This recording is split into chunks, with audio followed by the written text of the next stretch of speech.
क्षपति सुधा घटमूर्तिके हस्तवास्तिः वर्णने चतुरोदर कचरोतवा शारदे करुणानिधे सकलानवाम्ब सदा जनान् चारणारिमगीत वैभव पूरिताखिल दिक्तते शारदे करुणानिधे सकलानवाम्ब सदा जनान् सकलानवाम्ब सदा जनान् सकलानवाम्ब सदा जनान्। ವೇದಿಕೆ ಮೇಲೆ ಕಾರ್ಯಕ್ರಮದ ಅಧ್ಯಕ್ಷರಾಗಿ ಆಸೀನರಾಗಿದ್ದಾರೆ ಶ್ರೀಯುತ ಮಂಜುನಾಥ್ ಭಂಡಾರಿ ಅವರು. ವಿಧಾನ ಪರಿಷತ್ ಸದಸ್ಯರು ಮಂಜುನಾಥ್ ಭಂಡಾರಿ ಸರ್ ಅವರನ್ನ ಲ್ಯಾಬ್ ಇನಾಗ್ರೇಷನ್ ಗೆ ಕರಿಬೇಕು, ನಮ್ಮ ಕಾಲೇಜಿಗೆ ಕರಿಬೇಕು ಅಂತ ನಾವು ತುಂಬಾ ದಿನದಿಂದ ನಾವು ಆಸೆ ಪಡ್ತಾ ಇದ್ದೇವೆ, ಪ್ರಯತ್ನ ಕೂಡ ಮಾಡ್ತಾ ಇದ್ದೇವೆ. ಅವರ ಬಿಸಿ ಶೆಡ್ಯೂಲ್ ನಿಂದ ಅದು ಸಾಧ್ಯ ಆಗ್ಲಿಲ್ಲ.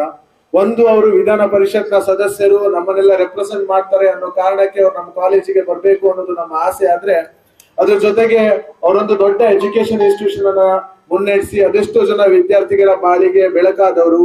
ಸ್ವತಃ ಅವರು ಪೊಲಿಟಿಕಲ್ ಸೈನ್ಸ್ ನಲ್ಲಿ ನನಗೆ ಗೊತ್ತಿರೋ ಹಾಗೆ PhD ಯನ್ನ ಪಡೆದವರು, MPhil ಪದವಿಯನ್ನ ಗಳಿಸಿದವರು, ಒಬ್ಬ ಎಜುಕೇಶನಲಿಸ್ಟ್ ಆಗಿ ಶಿಕ್ಷಣ ತಜ್ಞರಾಗಿ ಶಿಕ್ಷಣ ಸಂಸ್ಥೆಯನ್ನ ನಡೆಸ್ತಾ ಇರುವಂತ ಅನುಭವಿ ವ್ಯಕ್ತಿ.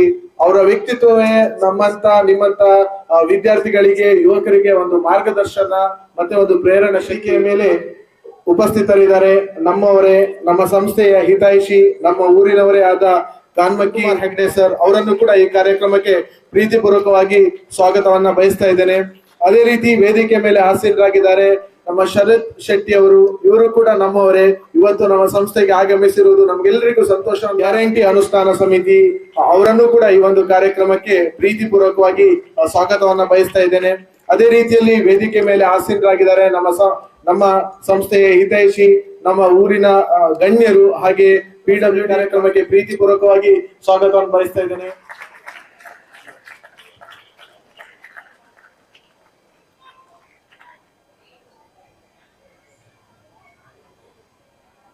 ರೈಟ್ ರಿಸೋರ್ಸ್ ಪರ್ಸನ್ ನಮಗೆ ಕಂಪ್ಯೂಟರ್ ಲ್ಯಾಬಿಗೆ ಇನಾಗ್ರೇಟರ್ ಆಗಿ ಸಿಕ್ಕಿದ್ದು ನಮ್ಮ ಸುದೈವ ಅಂತ ಹೇಳ್ತಾ ಇವತ್ತಿನ ಕಾರ್ಯಕ್ರಮ ಈಗ ಮಂಜುನಾಥ್ ಸರ್ ಮಾತಾಡ್ಲಿಕ್ಕಿದ್ದಾರೆ. ಹಾಗಾಗಿ ನಾನು ಹೆಚ್ಚು ಮಾತಾಡ್ಲಿಕ್ಕೆ ಹೋಗುದು. ಎಲ್ಲರಿಗೂ ನಮ್ಮ ಮೇಲೆ ಪ್ರೀತಿ ವಿಶ್ವಾಸ ಇಟ್ಟು ಬಂದಂತ ಎಲ್ಲ ವೇದಿಕೆ ಮೇಲೆ ಎಲ್ಲ ಗಣ್ಯರಿಗೂ ನಾನು ಪ್ರೀತಿ ನಮಸ್ಕಾರ ಹೇಳ್ತಾ, ವಿದ್ಯಾರ್ಥಿಗಳಿಗೂ ಬೆಸ್ಟ್ ವಿಶಸ್ ಹೇಳ್ತಾ, ಒಳ್ಳೆ ಕಂಪ್ಯೂಟರ್ ಲ್ಯಾಬ್ ಬೆಸ್ಟ್ ಸರ್ಸ್ ಹೇಳಿದ್ರು, ತುಂಬಾ ಚೆನ್ನಾಗಿ ಎಸ್ಟಾಬ್ಲಿಷ್ ಮಾಡಿದಿರಿ ಲ್ಯಾಬ್ ಅಂತ ಹೇಳಿದ್ರು. ಒಳ್ಳೆ ಕಂಪ್ಯೂಟರ್ ಲ್ಯಾಬ್ ಸೆಟ್ ಮಾಡಿದ್ದೇವೆ, ಒಳ್ಳೆ ಕಂಪ್ಯೂಟರ್ ಡೆಲ್ ಕಂಪನಿಯ ಕಂಪ್ಯೂಟರ್ ಹಾಕೊಂಡಿದ್ದೇವೆ. ನೀವು ಅದರಲ್ಲಿ ಕಂಪ್ಯೂಟರ್ ಸೈನ್ಸ್ ಅಲ್ಲಿ ಮಾಸ್ಟರ್ ಆಗುವಂತ ಕೆಲಸ ನೀವು ವಿದ್ಯಾರ್ಥಿಗಳು ಮಾಡಬೇಕು. ಹಾಗೆ ಆಗ್ಲಿ, ಗುರುಗಳ ದೇವರ ಆಶೀರ್ವಾದ ಅನುಗ್ರಹ ಸಿಗ್ಲಿ ಅಂತ ಹಾರೈಸ್ತಾ ನನ್ನ ಮಾತನ್ನು ಮುಗಿಸ್ತೀನಿ. Thank you. ಮಕ್ಕಳ ಒಂದು ತಿಳ್ಕೊಳ್ಳಿ, ನಾನೊಂದು 10 ನಿಮಿಷ ನಿಮ್ಮ ಹತ್ರ ಮಾತಾಡ್ತೀನಿ ಅಂತ ಹೇಳಿದ್ರೆ ಅದು ಸುಮಾರು ನನ್ನ ಒಂದು 40-45 ವರ್ಷಗಳ ಅನುಭವಗಳನ್ನು ನಾನು ನಿಮ್ಮಲ್ಲಿ ಹಂಚಿಕೊಳ್ಳೋಣ. ಫಸ್ಟು ನೀವು ಈ ಶಾಲೆಯ ವಾತಾವರಣ ನೋಡಬೇಕು ಅಂತ ಹೇಳಿದಾಗ ಎಷ್ಟು ತಿಳಿಯಾದ ಒಂದು ವಾತಾವರಣದಲ್ಲಿ ನೀವಿದ್ದೀರಾ. ಸುತ್ತಮುತ್ತ ಹಸಿರು ನಿಂತಿದೆ ನಿಮ್ಮ ಮುಂದೆ, ಶಾಂತ ಪ್ರಶಾಂತವಾಗಿದೆ. ನೀವು ಶಾಲೆಗೆ ಕ್ಲಾಸಲ್ಲಿ ಕೂತಾಗಲೂ ಯಾವುದೇ ನಿಮ್ಮ ಗಲಾಟೆಗಳಿಲ್ಲ ಅಂತ ಒಂದು ಶಾಂತಪ್ರದ ವಾತಾವರಣದಲ್ಲಿ ನೀವು ಪಾಠವನ್ನು ಓದ್ತಾ ಇದ್ದೀರಾ.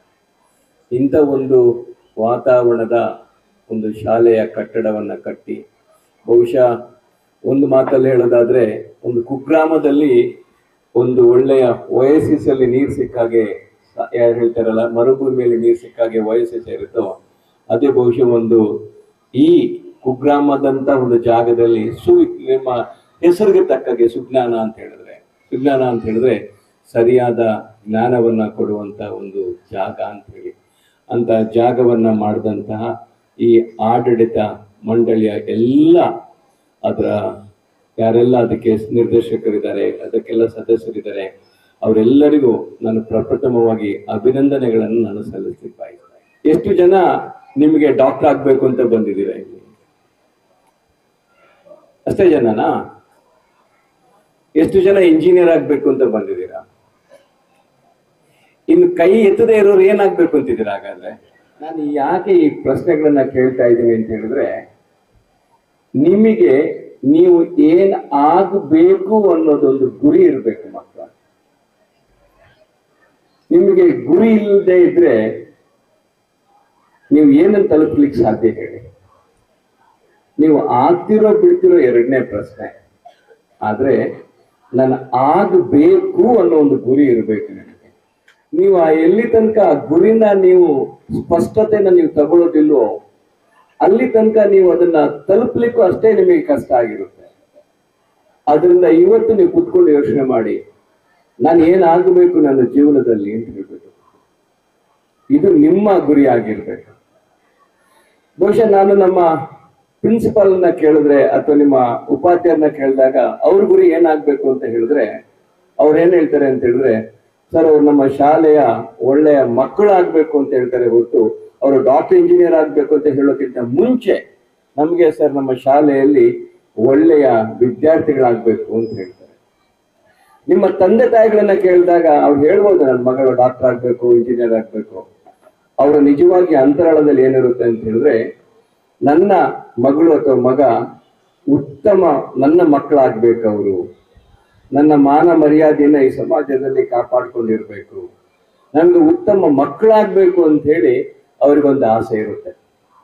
ಈಗ ನನ್ನನ್ನ ಕೇಳಿದ್ರೆ, ಸರ್ ಈ ಮಕ್ಕಳು ಏನಾಗ್ಬೇಕಪ್ಪ ಅಂತ ಕೇಳಿದ್ರೆ ನಾನು ಏನ್ ಬಯಸ್ತೀನಿ ಗೊತ್ತಾ, ನೀವು ಡಾಕ್ಟರ್ ಆಗ್ತಿರೋ ಇಂಜಿನಿಯರ್ ಆಗ್ತಿರೋ ಎರಡೂ ನನ್ಗಲ್ಲ. ನನ್ಗೇನಾಗ್ಬೇಕಪ್ಪ ನೀವುಗಳು ಅಂತ ಹೇಳಿದ್ರೆ, ಈ ದೇಶದ ಒಳ್ಳೆಯ ಸತ್ಪ್ರಜೆಗಳಾಗ್ಬೇಕು ನಾನು.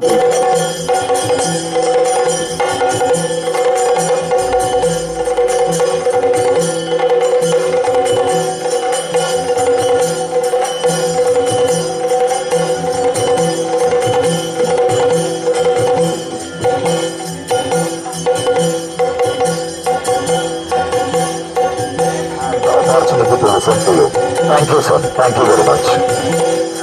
I would also like to thank